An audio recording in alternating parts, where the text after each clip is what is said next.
Where is your focus going? I mean, really, right now, in this moment, ask yourself that because your life is being shaped by that answer. You see, you can always be upset about something. There's always something to worry about, something to feel angry over, something to regret. But here's the real question. Where do you spend most of your time? Do you live in the past? Do you obsess over the future?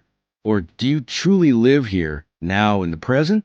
Most achievers, the doers, the hustlers, they live in the future, constantly chasing the next goal, the next win, the next milestone.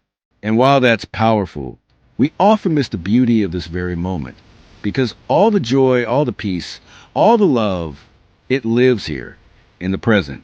But the majority of people, they're trapped in the past, shackled by memories they can't change, haunted by things they wish had gone differently. But let me tell you something that could change your life. You can't change the past, but you can change what it means to you. That's the power you have, the power of meaning. Because where focus goes, energy flows. And most people are focusing on what's missing instead of what they have. They're focusing on what they can't control instead of what they can influence. And that focus, that's what shapes their life experience. There are two worlds we live in: the external world, full of chaos, uncertainty, people's opinions, circumstances you can't always influence. And then there's the internal world, your thoughts, your beliefs, your emotions, your focus. That's your kingdom. That's the only thing you ever truly own. You can't control the world around you. You can't control what someone says about you, or whether the economy crashes, or whether someone breaks your heart. But you can control how you respond. You can control the story you attach to that pain. You can control whether you stay broken or whether you rise. So what does that mean practically? It means you control three things: what you focus on, what it means, and what you do. And the second you take ownership of those three decisions, you take back your life. You take back your power. And you know what disappears with that? Anxiety, fear, self-doubt. Because you're no longer just reacting. You're deciding. Here's a truth that most people miss. When you live only for yourself, your life feels small.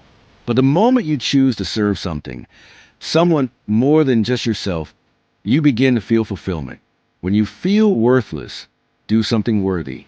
If you want self-esteem, do something that makes you proud of who you are. The fastest way to build your self-esteem isn't to stand in front of the mirror and chant affirmations. It's to go out and earn it. Earn your own respect through action, through courage, through showing up for yourself again and again.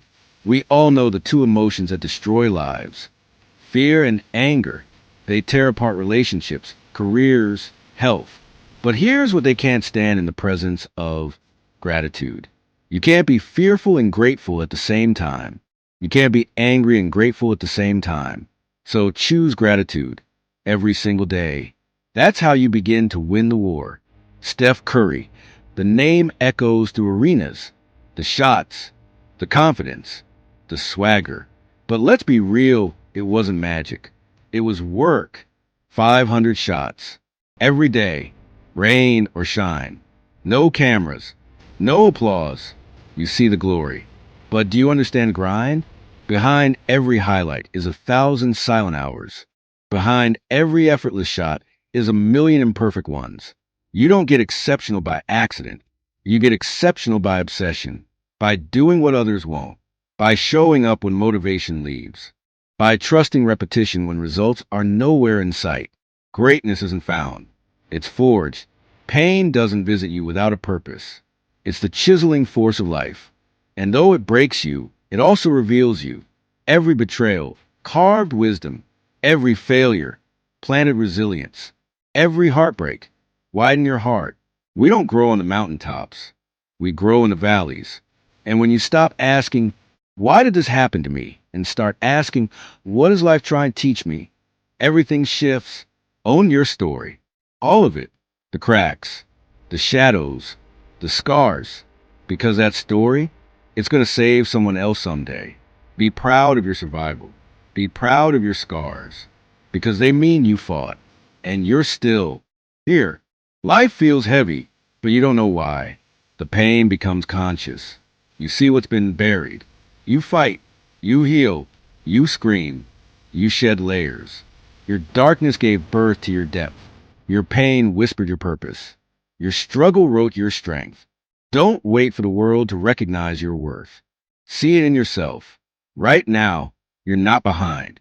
You're becoming. So take the pen. Write the next page. Not with fear, but with fire. Because your story isn't ending. It's finally beginning. And it's about to be unforgettable.